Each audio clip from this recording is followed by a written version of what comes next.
Então é o seguinte, um tema que eu gostaria de trazer nessa aula de Tira Dúvidas é um tema que eu acho que é bem legal, que chama Aprender a Aprender. Né? Muita gente fala essa palavra, aprender. Muita gente fala a palavra estudar. Mas muito pouca gente reflete o significado que ele dá para a palavra aprender, o significado que ele dá para a palavra estudar. Né? Eu costumo usar como significados um significado, digamos assim, específico de cada um desses conceitos. O de aprender, também o de ensinar, mas o de aprender e o de estudar. Né? E eu acho fundamental começar por isso. Então, para mim, aprender não é memorizar certas informações, não é memorizar certos conteúdos. Aprender vai além disso. Aprender de fato, exige alguma memorização? Exige, não há como aprender sem memorizar nada, mas vai além da memória. Por quê? Porque aprender sobre um determinado assunto te permite criticar o assunto, te permite juntar as informações que você tem para construir uma nova que você talvez não tenha. Eu vou dar um exemplo que é um fato verídico, ocorrido comigo há alguns anos atrás, provavelmente fazendo aqui uma conta, há quase 50 anos atrás. Eu era um rapazinho bem jovem, estava eu lá no primário, naquela época de aprender tabuada. E eu estudei numa escola que tinha uma metodologia chamada Montessori. É uma metodologia que até hoje a gente poderia dizer que ela é de vanguarda. Né? E nessa escola, ninguém tinha que decorar a tabuada. Não era assim que a gente aprendia a tabuada. Por que eu digo aprender? Porque lá nessa escola acontecia assim. A professora chegava, por exemplo, chegou, né, porque eu estou contando um fato verídico, e perguntou: Paulinho, quanto é 7 vezes 8? E aí eu, sem medo, porque isso é importante para aprender, sem medo, eu respondi: não sei, professora. Então, veja, para aprender é importante não ter medo. O medo é muito prejudicial a aprender. E é por isso que eu gosto sempre de dizer aqui que eu não sei tudo. Uma, porque é óbvio, e outra, porque é para todo mundo saber que não tem problema não saber tudo. Que é para todo mundo não ter medo. Porque o espaço de medo não é nem um pouco propício para aprender. Então, a professora pergunta: Paulinho, quanto é 7 vezes 8? E eu, sem medo nenhum, digo: não sei, professora. E aí a professora fala: Paulinho, fala o 7 diferente. Existia lá na nossa escola uma história de que falar um número diferente correspondia a falar dois números cuja soma é aquele primeiro. Então, quando ela me perguntou, quando ela me sugeriu, fala o 7 diferente, eu falei: 1 e 6, professora. Aí ela disse: de outro jeito. Aí eu falei: 2 e 5.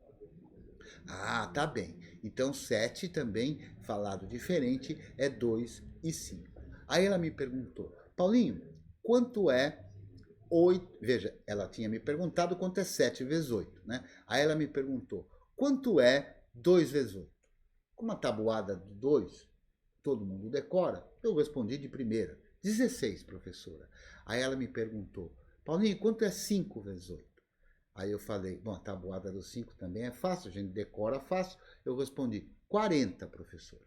Aí ela me perguntou: quanto é 16 mais 40?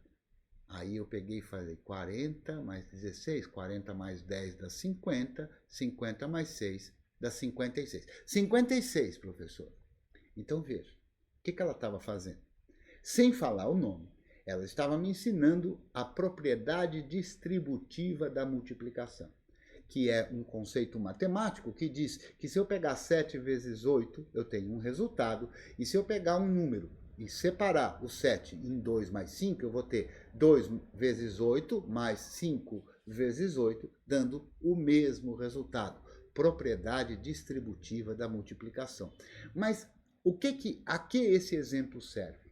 Esse exemplo serve que eu sabia quanto é 2 vezes 8, sabia quanto era 5 vezes 8, e usei 2 conhecimentos que eu sei para produzir um terceiro que eu penso não saber ou que de fato eu não sei, que era o 7 vezes 8. Então, aprender envolve manipular aquilo que a gente já tem para construir um algo que a gente ainda não tem. Quando as coisas são levadas para o lado da tecnologia, das coisas mais técnicas, como, por exemplo, o que a gente está aprendendo aqui, a gente usa o básico para descobrir o que a gente ainda não sabe. A gente vai pesquisando informações, juntando informações, construindo. Aprender é um processo que só começa. Ele só termina, para quem acha que a vida termina quando a gente morre, porque a gente está sempre aprendendo, especialmente se a gente tiver o espírito de aprender. É muito triste quando a gente vê, especialmente se for um jovem, que não aprende mais, que acha que já sabe e que não tem mais o que aprender. A gente sempre tem o que aprender. E aprender a aprender é justamente aprender a exercitar essa história de usar informações que eu tenho para obter informações que eu não tenho. Tem um aspecto importante nesse de aprender a aprender, que eu conheço bastante gente que acha que o único jeito de aprender é fazendo um curso, que o único jeito de saber sobre o assunto X é tendo feito um curso sobre X, a faculdade sobre X, e isso é uma terrível bobagem. Qualquer um tem condição de poder aprender sobre o que esse alguém quiser. Então, para saber sobre engenharia, não precisa ser engenheiro. Para exercer a engenharia, por uma questão da organização social, precisa ser engenheiro, precisa ter essa titulação para poder exercer a engenharia. É a sociedade tentando, e a gente pode discutir se isso está sendo bem feito ou não, mas é a sociedade tentando se organizar para dar o título e a prerrogativa de fazer uma determinada profissão para quem estudou efetivamente para essa profissão. Mas quando a gente fala de entender e de aprender, as coisas são bastante diferentes, né? Então, quando você efetivamente vai atrás da informação, você vai aprender. Agora, se você repetir o que outra pessoa falou, aí você não participou de um processo de aprendizagem, você só participou de um processo de memorização. Então é assim, como é que a gente distingue quem sabe de quem não sabe? É fácil, só fazer uma pergunta. Por que tal coisa é assim? Se a pessoa ficar sem respostas, é porque ela não aprendeu ainda. Quando você ouve alguém, isso é uma opinião estritamente pessoal, hein? Quando eu pergunto alguma coisa para alguém e eu percebo uma resposta que é incompleta, é assim, todo mundo sabe que é assim. É assim porque o professor falou que é assim. É assim porque eu li não sei aonde que é assim. É assim porque está escrito não sei aonde que é assim. É assim porque o maior entendido desse assunto falou que é assim. É assim porque a ciência disse que é assim. Não, isso não serve de resposta. Independente de ser ou não ser assim, essa pessoa não sabe por que é assim. Ela está respondendo uma informação que ela memorizou. Né? E aprender é justamente romper isso. Aprender é ter dúvida. Aprender é questionar tudo, todos, o tempo todo que você tiver com disposição para questionar. É claro que isso cansa, isso é chato às vezes, né? Não é sempre que você está disposto e interessado a querer questionar qualquer coisa, né?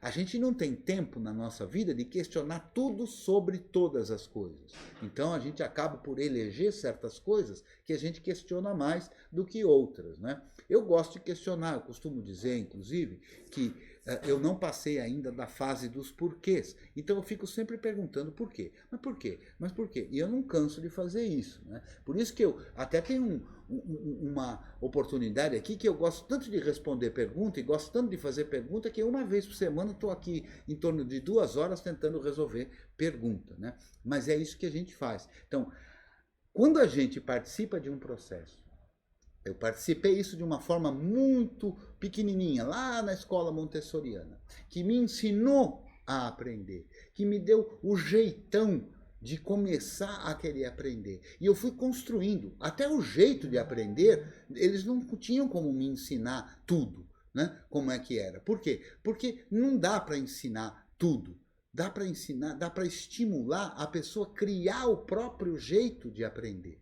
Aí quando você aprende, você começa a dar respostas. E essas respostas não são definitivas. Então, é importante saber, para aprender, que as respostas não são definitivas. Elas têm que estar sempre em questão, sempre com dúvida.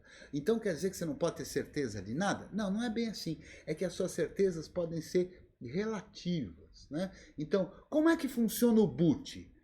O Cretil explicou lá na aula 8, fazendo um modelo mental de como funciona o boot. O que é aquilo? Aquilo é toda a informação sobre o assunto? Não.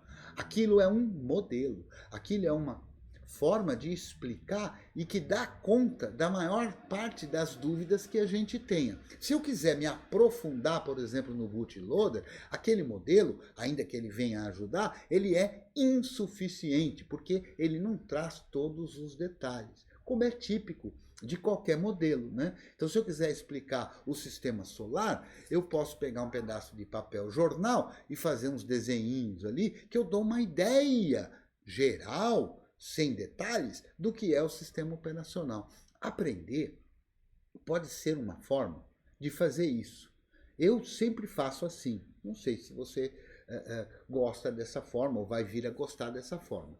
Eu aprendi, e venho usando isso, a sempre querer entender as coisas no seu contexto mais global, sem muitos detalhes, para poder depois ir me interessando e me aprofundando naqueles detalhes que eu considerar mais importantes para o meu estilo, para a atividade que eu preciso. Só que quando eu já tenho uma noção do geral, o detalhe eu já sei onde ele se encaixa. O que acontece muitas vezes? O que acontece é que a gente vendo uma aula, lendo um livro, vendo um vídeo, a gente vai construindo esse modelo. E a gente tem que questionar o modelo. Porque a partir do momento que a gente vê detalhes, a gente percebe que, opa, peraí, mas isso que eu acabo de descobrir não se encaixa nesse modelo. Então, opa, vamos voltar para a prancheta e vou agora construir um modelo um pouquinho diferente que consiga enquadrar aquilo que eu não sabia. E assim a gente vai construindo o modelo até o ponto que a gente quiser, até o ponto que a gente achar necessário para a nossa atividade ou necessário para o nosso interesse. Então, essas coisas e por que é importante aprender isso e por que isso é legal? Porque isso é um joguinho, cara. E eu não sei vocês, mas eu gosto de jogar desde que eu era criança. Eu não gosto de jogar videogame atualmente ou qualquer joguinho de computador. Para mim, isso é um jogo, né? Eu gosto muito de jogar um jogo que eu vou até pegar aqui, que ultimamente eu não tenho pego aqui nas aulas, né? Opa, cadê ele? Tá aqui, ó. Eu adoro jogar esse jogo aqui, ó. Esse jogo aqui é o Cubo Mágico. Daqui a pouco eu falo dele. O que é aprender para mim? Aprender para mim é jogar. É jogar com essas coisas. É ter dúvida. É ir atrás. É aprender uma coisa nova. Sabe aquela coisa que todo mundo que é professor sabe o que é isso? Todo mundo que é aluno pode não saber o que é isso, mas provavelmente já passou por isso. Que é aquele momento que eu chamo de momento O que é o momento É aquele momento que a pessoa... isso é um insight que dá na cabeça. O que é isso? É isso aqui, ó. A pecinha que estava desencaixada, que estava errado, aqui não estava certo, ela encaixou, ficou certo. Esse é o momento É aquele momento que parece que agora as coisas fazem sentido. Agora encaixou. E esse momento se você já passou alguma vez por isso, ele é extremamente prazeroso. Ele gera energia na cabeça que é uma delícia, dá prazer isso. Por isso que aprender é gostoso, quando você faz desse jeito. Para mim, memorizar um monte de coisa é chato. Tem tudo a dar errado, né? E a nossa memória, ela é muito ruim para guardar coisas desconexas. A nossa memória é muito boa, ao contrário, para guardar coisas que uma se liga na outra. É por isso que quando a gente vai fazendo esse processo, a gente acaba tendo mais facilidade de lembrar, porque as coisas fazem sentido, as coisas umas ligam nas outras. Então, aprender não é só memorizar, aprender é fazer esse jogo. E esse jogo é uma delícia. Eu adoro esse aqui. Ó. Enquanto eu brinco aqui, tem mais dúvida?